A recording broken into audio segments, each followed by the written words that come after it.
They called it a joke. Ni hikoki, iperoto. 2 planes, 1 pilot. Japanese aces laughed at the clumsy P-38 Lightning. But in April 1943, this joke was given a secret, 1,100-mile mission to find the architect of Pearl Harbor and execute him.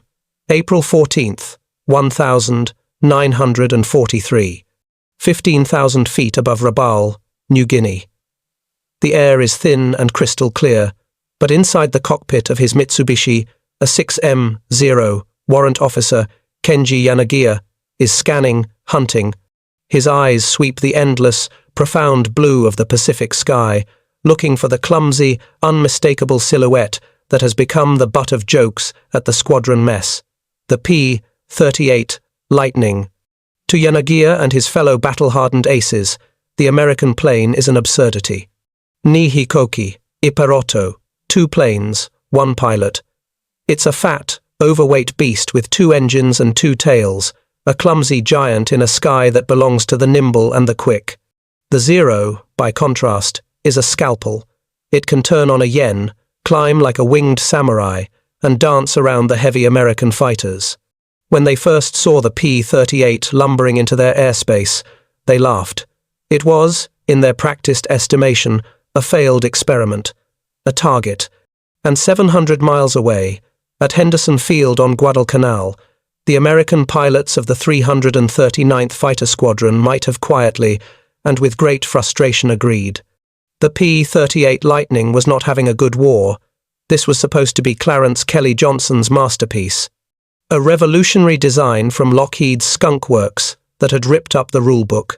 It was the first American fighter to exceed 400 miles per hour. It was built for speed, altitude, and firepower, its twin booms housing powerful, complex, and notoriously fickle turbocharged Allison engines. Its nose was packed with a terrifying, centralized concentration of 4 50-caliber machine guns and a 20mm cannon. On paper, it was a weapon that could climb to 40,000 feet to hunt bombers or streak across continents to escort them. But the Pacific was not a continent. It was a vast, humid, corrosive, salt air hell. The P-38 seconds that arrived in late 1942 were plagued with problems.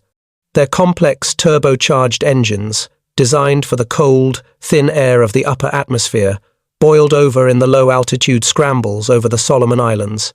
Their hydraulic systems failed. Their roll rate was abysmal, making them easy prey for the Zeros that swarmed them like angry hornets. To the Japanese, the P-38 was slow to turn, easy to spot, and prone to breaking down. They dismissed it, but the P-38 had one single, solitary virtue that no other fighter in the Allied arsenal possessed: range. The Pacific is a war of distance. It's a tyranny of logistics.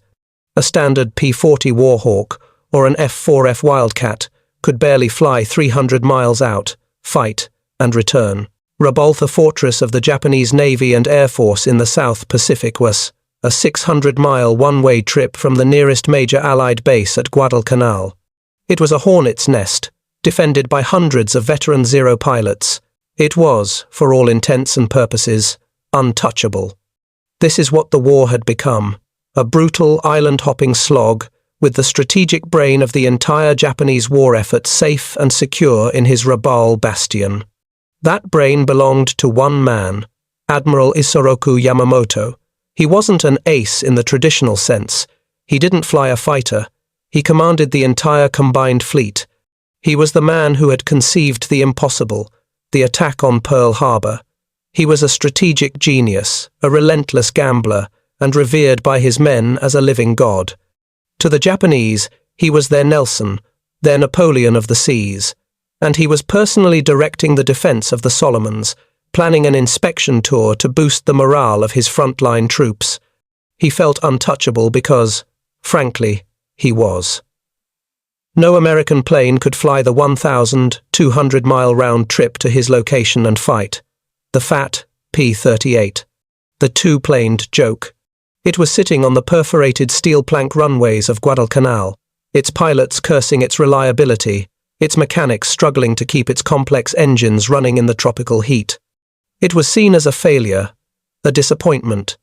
What no one knew, not the Japanese pilots who mocked it, not the American pilots who flew it, was that this clumsy, long-legged aircraft was about to be called upon for the single most audacious, long-range assassination mission in the history of aerial warfare. The joke was about to become a killer, and it wasn't just going to shoot down a pilot, it was going to decapitate the entire Japanese Navy. It all started with a simple, electrifying string of code, plucked from the airwaves by a team of men half a world away. April 14th, 1943, Pearl Harbor, Hawaii. The air isn't thin here. It's thick, humid, and heavy with the scent of salt and gardenias. Inside, a windowless concrete bunker, known as Station Hypo, the atmosphere is electric. This is the nerve center of the U.S. Navy's code-breaking effort in the Pacific. For months, the men of the Combat Intelligence Unit, led by the brilliant Commander Joseph Rochefort, have been locked in a silent, agonizing war of wits against the Japanese Navy's most secure communication system, code JN-25. They call their breakthrough magic. And what has just materialized on the desk of a young cryptographer is the most magic intercept of the war. It's designated NTF 131755. It's dry, it's statistical, it's just a string of numbers, but as it's decrypted, a chillingly clear picture emerges. It is a detailed, minute-by-minute itinerary for a high-level inspection tour. On April 18th, CINC, Combined Fleet, Admiral Yamamoto will visit RBA, BUA, and BGG, in accordance with the following schedule. The message continues, laying out the entire operation in terrifying detail. Depart Rabaul at 06, 0 inches A, Type 1, G4M Betty, bomber, escorted by 6 fighters. Arrive at Balali Airfield, near Bougainville, at 8. Tour the base. Depart Balali at 9:45 by subchaser. The codebreakers stare at the message. This isn't just an itinerary, it's an invitation. They have the man, the place, and the exact time. The architect of Pearl Harbor is, for a few brief hours, voluntarily placing himself within reach. The message flies up the chain of command, landing on the desk of the most powerful man in the Pacific, Admiral Chester W. Nimitz, Commander-in-Chief, Pacific Fleet. For Nimitz, this is not a moment of celebration. It's a moment of agonizing calculus. The magic intercepts are the single most valuable asset the United States possesses. They are the silent, invisible weapon that allowed Nimitz to ambush the Japanese fleet at Midway, turning the entire tide of the war. The security of this source is paramount. If the Japanese even suspect their codes are broken, they will change them overnight. The magic well will run dry, and America will go blind, deaf, and dumb in the middle of the most brutal naval war in history. And now, he holds a message that screams to be acted upon. To shoot down Admiral Yamamoto on a precise, scheduled flight path would be a tactical miracle. It would also be a massive, flashing neon sign to Japanese Imperial headquarters that their codes were compromised. They would know, instantly, that the only way the Americans could have such perfect information was by reading their mail. Is killing one man, even Yamamoto, worth losing this intelligence? Nimitz weighs the options. Yamamoto is more than a man. He is a symbol. He is the heart and mind of the combined fleet. His loss would be a strategic and spiritual decapitation, a blow from which the Japanese Navy's morale might never recover. The decision is too big for one man. A top-secret message is flashed to Washington. Secretary of the Navy, Frank Knox, confers with President Franklin D. Roosevelt. The answer comes back, swift and ruthless. Get Yamamoto. The order is passed down. Admiral William Bull Halsey, commander of the South Pacific, is tasked with the how. Halsey, a gruff, brawling sea dog, harbors a deep personal hatred for the Japanese fleet. He reportedly reads the order and snarls, "We'll get the bastard." But how is the impossible question. Halsey's staff unrolls the charts. Rabaul to Balale. The flight path is over 400 miles from the nearest American fighter base at Henderson Field, Guadalcanal. A mission to intercept would require flying a 550-mile outbound leg, fighting, and flying 550 miles back, over 1,100 miles. Halsey's own carrier-based F-4F Wildcats. Their range is laughable. The Marine F-4U Corsairs, not yet ready. The Army Air Force's P-40 Warhawks. They'd run out of fuel and drop into the shark-infested ocean long before they ever saw a zero. There is only one aircraft in the entire South Pacific Theater that can make the flight. One. The order goes out to Major John W. Mitchell, commander of the 339th Fighter Squadron. The mission is codenamed Operation Vengeance. Suddenly, the fat, clumsy, two-planed joke of the Pacific, the maintenance-heavy, long-legged Lockheed P-38 Lightning has become the only weapon on Earth that can carry out the most critical assassination of the Second World War. The pilots of the 339th have just 4 days to prepare for an impossible flight. April 17, 1943, Henderson Field, Guadalcanal. The mission folder is stamped Top Secret. It rests on a makeshift table in the briefing hut of the 339th Fighter Squadron. The man tasked with turning an order into an action, Major John W. Mitchell, stares at the map. He is 29 years old. He is a superb pilot and a natural leader, and he is now, quite possibly, the most important navigator in the world. The numbers are terrifying. The target, Admiral Yamamoto, will be flying from Rabaul to Balale. He is scheduled to be in the air, descending toward his destination, at approximately 9:35, Guadalcanal time. To intercept him, Mitchell's squadron must fly from Henderson Field. The direct route is 400 miles. But that route is a death trap, flying straight over Japanese-held islands bristling with radar, airfields, and coast watchers. If they are spotted, and they will be spotted, the mission is over. Rabaul will be alerted, and Yamamoto's flight will be scrubbed. Therefore, they cannot fly the direct route. Mitchell and his operations officer, Captain Thomas Lanphier Jr., draw a new line. It's a vast, sweeping, insane arc. A 550-mile dogleg, flying southwest away from the target, out over the empty, featureless expanse of the Coral Sea, before hooking north for a final run at Bougainville. The total distance to the intercept point, 550 miles. The total mission distance, if they can find the target and return, 1D 0 miles. This is, by a huge margin, the longest-range fighter intercept mission ever attempted. It is a distance so great that only one plane can even try it, and even then, it's a razor's edge. The P-38 seconds must be modified. Mechanics work through the night, ripping out standard 150-gallon drop tanks and replacing them with the largest they can find, massive, 300-gallon ferry tanks. These tanks turn the fat Lightning into a lumbering fuel bomb. And then there's the navigation. There is no radar. There is no GPS. There is no radio beam to follow. For the 2 hours and 30 minutes it will take to fly that 550-mile arc, Mitchell will be navigating 18 aircraft using only a magnetic compass, a gyro compass, a map, and his wristwatch. He must fly the entire formation in total radio silence, just 50 feet above the water. Any higher, and they risk being picked up by Japanese radar. This wave-hopping is exhausting, dangerous work. A moment's inattention, a slight dip of the wing, and a plane will cartwheel into the sea. But the final calculation is the most brutal. Mitchell's P-38 seconds will be flying at 220 miles per hour. Yamamoto's Betty bomber, escorted by 6 Zeros, will be flying at 200 miles per hour. Mitchell has to time his 550-mile, 2.5-hour flight to arrive at a single, unmarked point in the sky at the exact same second as Yamamoto. There is no margin for error. If they are 1 minute late, Yamamoto will have already passed the intercept point and be safe in the landing pattern at Balale. If they are 1 minute early, their 18-plane formation will be a terrifying, unmissable beacon in the sky. The 6 Zero escorts will spot them, Yamamoto's bomber will dive for the jungle, and the element of surprise will be lost forever.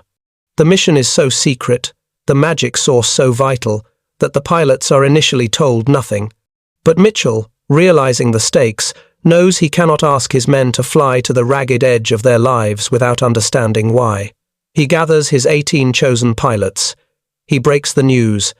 They are not hunting a high-value transport. They are not on a milk run. They are going to kill Admiral Isoroku Yamamoto. The room, filled with young, sunburnt men, falls into a stunned, cold silence. This is not war as they know it. This is a personal, targeted assassination.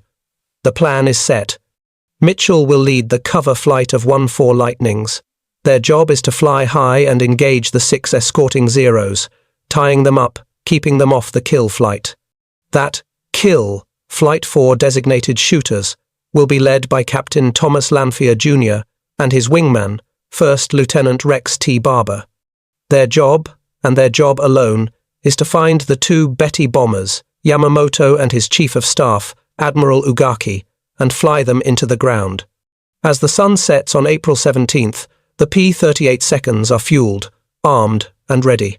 Their twin Allison engines are, for once, perfectly tuned. The pilots, sleepless, check their navigation notes, their pistols, and their nerves. They are about to fly a mission that history, physics, and the entire Japanese Navy says is impossible. April 18th, 1943, 7:25, Henderson Field, Guadalcanal. The air is still, hot, and soupy. The 18 Lockheed P-38 Lightnings are lined up on the perforated steel planking. They are monsters, heavy and grotesque with their massive 300-gallon belly tanks. One by one, Major John Mitchell gives the signal. The twin Allison engines roar, coughing blue smoke before settling into a deep, reverberating thunder that shakes the ground. The first P-38, flown by Captain Thomas Lanphier Jr., begins its run. The plane is dangerously overweight. It's not a fighter, it's a flying fuel drum. Lanphier fights the controls as the aircraft chews up the runway, struggling to gain purchase. It lurches into the air, its wings sagging under the load, barely clearing the palm trees at the end of the strip. One after another, the lightnings follow. The noise is apocalyptic, then disaster. One pilot, First Lieutenant William Bill Smith, feels his P-38 shudder. His right tire has blown. The plane slews violently, but he manages to keep it from ground looping. He is out of the mission. Another aircraft, flown by First Lieutenant Gildy, lifts off, but his gauges are screaming. His drop tanks aren't feeding fuel to the engines. He's forced to circle and land. 2 down. The most critical mission of the war hasn't even begun, and they are already down to 16 planes. Major Mitchell, leading the formation, doesn't hesitate. He can't. He banks his aircraft and drops, and the remaining 15 Lightnings follow him down, and down, and down. They level off at 30 feet. This is the silent run. For the next 2 hours and 20 minutes, this is their world. A deafening, mind-numbing, terrifyingly low-altitude dash. The 16 planes spread out into a wide, loose formation, their props just feet from the whitecaps of the Coral Sea. Salt spray streaks across their windscreens. Inside Mitchell's cockpit, the noise from his 2 engines is a physical thing, a constant, violent vibration that works its way from his boots up his spine. But the radio is dead. Total, absolute radio silence. He is alone with his compass, his map, and his watch. He is the single point of failure. His navigation must be perfect. A 1-degree error now will be a 10-mile miss at the intercept point. He cannot drift. He cannot waver. He is flying 16 men on the most audacious gamble of the war, and he is doing it by hand. For the pilots, it's a new kind of hell. Their eyes, already raw from lack of sleep, are forced to stare at the endless, hypnotic shimmer of the sun on the water. There is no horizon, just a blur of blue meeting blue. Every P-38 pilot knows, if an engine fails now, you have approximately 3 seconds before you cartwheel into the ocean. There is no rescue. There is no survival. You will simply be a grease spot on the water, 1,000 miles from anything. 8. They've been flying for 30 minutes.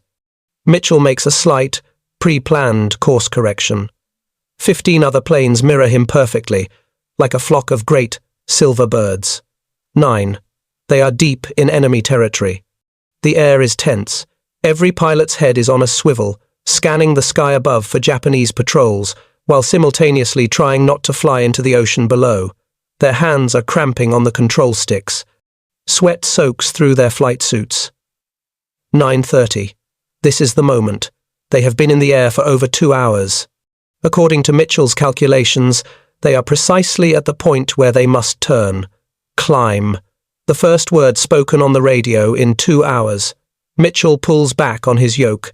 The 16 P-38 seconds begin to ascend, hauling their heavy frames up from the safety of the deck. They climb through 1,000 feet, 5,000 feet, 10,000 feet. As they climb, they punch their drop tanks. The huge, empty 300-gallon tanks fall away, and the P-38 seconds are suddenly light, clean, and angry. They are no longer fuel trucks. They are fighters. They level off at 18,000 feet, with Mitchell's 12-plane cover flight taking the high ground. Below them, at 10,000 feet, Lanphier, Barber, and the other 2 kill pilots scan the sky. The time is 9:34. They are exactly where the decrypt said Yamamoto should be. But the sky is empty. It's vast, blue, and utterly, terrifyingly empty. For a split second, the pilots feel a cold dread. The intelligence was wrong. The navigation was off.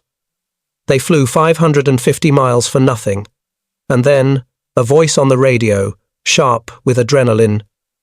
Bogey! 10 o'clock high! April 18th, 1943. 9 hours 34 minutes and 30 seconds. 10,000 feet above Bougainville.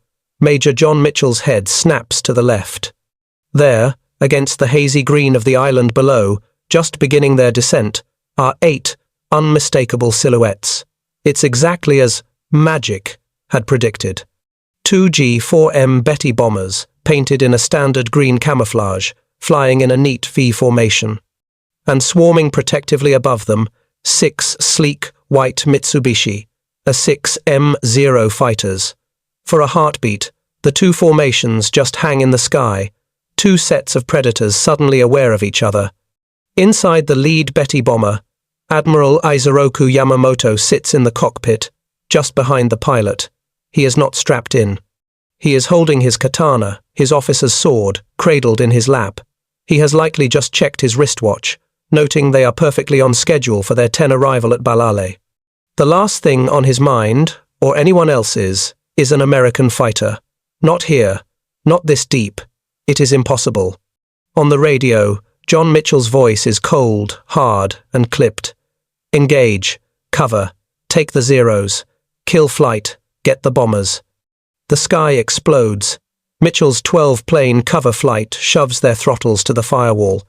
The P-38 seconds, superior in a high-speed dive and climb, rocket upward to intercept the zeros, deliberately placing themselves between the escorts and the kill flight below. The 6 Zero pilots, stunned by the sudden, impossible appearance of 16 American fighters, react with the desperate skill of veterans. They turn into the attack, and the high-altitude dogfight, the furball, begins. But this is just a diversion. The real mission is happening below. The 4 pilots of the kill flight Lanphier, Barber, Holmes, and Hine push their yokes forward. They are now in a full-power dive, accelerating to over 400 miles per hour. The fat P-38, the plane the Japanese mocked, is now a thunderbolt, its twin booms screaming. They are closing on the 2 Betty bombers. "I'm taking the one on the right," Lanphier yells, peeling off slightly. "I'll take the one on the left." Rex Barber radios back. Lanphier, leading the attack, dives on the lead Betty. He sees the zeros turning on him. He triggers his guns, firing a long, angling burst. He sees pieces fly off the bomber's right engine. But almost immediately, a zero is on his tail, tracers ripping past his canopy. He's forced to brake hard, yanking the P-38 into a brutal climbing turn to engage the escort. This leaves First Lieutenant Rex T. Barber, Barber is now rocketing in, fast and low, coming up from behind the other Betty bomber, the one Yamamoto is on. Barber is ignoring the zeros. He is ignoring the anti-aircraft fire now puffing in the air from the ground below. He is a man with one single, solitary thought. His eyes are locked on the Betty's right engine nacelle. He is closing.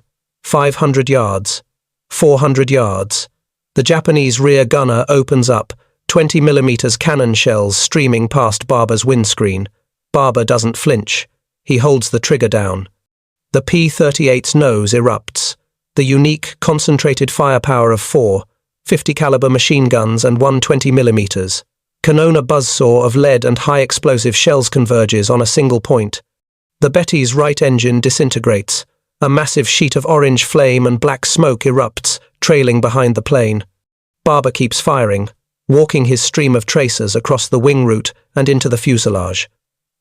The bomber's entire right wing shears off, folding up and over the fuselage like a broken bird. The Betty snaps violently to the right, out of control.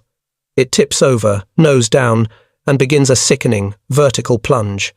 Rex Barber pulls up, hurtling past his dying target, and looks down. He watches as the symbol of the Japanese Empire, the architect of Pearl Harbor, disappears into the dense, unforgiving green of the Bougainville jungle. A split second later, a massive column of black smoke mushrooms up from the canopy, visible for miles. The radio crackles. It's Lanfear, having just shot down one of the zeros. "I got Yamamoto. I got Yamamoto."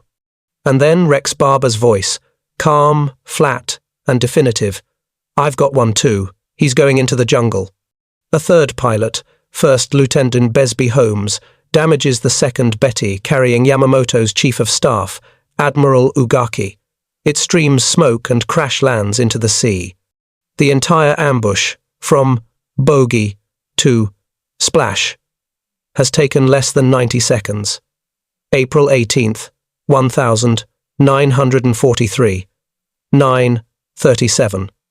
1,000 feet above Bougainville. The sky is once again empty, save for the 15 remaining American planes and the greasy black pillars of smoke rising from the jungle and the sea. The victory is total. The execution, perfect. But the mission is only half over. Major John Mitchell's voice cuts through the adrenaline and celebration on the radio. His navigation nightmare has just begun anew. Get on the deck. Go to the mattresses. Rendezvous at Point X. Point X is their emergency rally point, far out to sea. The P-38 seconds, which had been scattered across 20 miles of sky, turn and dive. They drop back down to the waves, back to the salt spray, and the mind-numbing 50-foot altitude run. The hornet's nest of Rabaul, just 50 miles away, is now fully awake. Hundreds of Zeros are scrambling, enraged, seeking revenge. The Americans are 550 miles from home, and they are now running on fumes. The high power, throttle to the firewall combat has devoured their fuel. The long, silent flight home is a new kind of terror. The jubilation of the kill is replaced by a cold, mathematical dread. Every pilot's eyes are no longer scanning for bogeys, but glued to a single, terrifying instrument, the fuel gauge. The needles are dropping, past the halfway mark, past the quarter mark, down to the red line. One pilot, First Lieutenant Raymond Hine, is missing. He was last seen in the swirling furball, tangling with a Zero. He will not be coming home. 2.5 agonizing hours later, the coast of Guadalcanal appears like a green mirage. The first P-38 seconds call the tower at Henderson Field, their voices ragged. Lightning, 1-9er, landing. They come in hot, sputtering. Rex Barber, the man who fired the fatal shots, lands his plane. The engines die on the taxiway. He is completely, totally out of gas. Mitchell lands. His tanks are dry. One by one, the Lightnings land, most with less than 10 minutes of fuel to spare. They had flown for nearly 5 hours, crossed 1,100 miles of hostile ocean, and arrived at their intercept point with a margin of error of less than 60 seconds. As the pilots are debriefed, the most important rule is laid down. You saw nothing, you did nothing. The mission is so secret that the U.S. Navy, to protect the magic source, attributes the shootdown to a rumor. They claim they heard a coast watcher, an Australian operative on Bougainville had spotted the flight and radioed it in. Meanwhile, in the dense, humid jungle of Bougainville, a Japanese army search party, led by Captain Hamasuna, is hacking its way toward the column of smoke. They find the wreckage. It is a scene of total devastation. And then they find him. Admiral Isoroku Yamamoto. He has been thrown clear of the flaming wreckage, still strapped to his cockpit seat. He is sitting upright, propped against a tree root, his white-gloved hand resting on the hilt of his katana. He is dead. A single bullet wound through his head. The news is relayed to Rabaul, then to Tokyo. The Japanese Empire is paralyzed. They do not believe it. It is impossible. There is no American plane that can fly that far. It must have been a catastrophic accident. But the autopsy proves otherwise. The bullet, the Japanese High Command launches a frantic, paranoid investigation. They arrest and execute islanders, convinced of a leak, a traitor in their midst.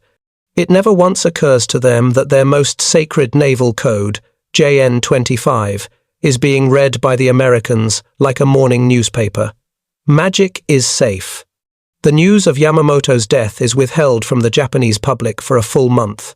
When it is finally released, the nation is plunged into a state of shock and mourning. Their greatest hero, their living god, has been plucked from the sky.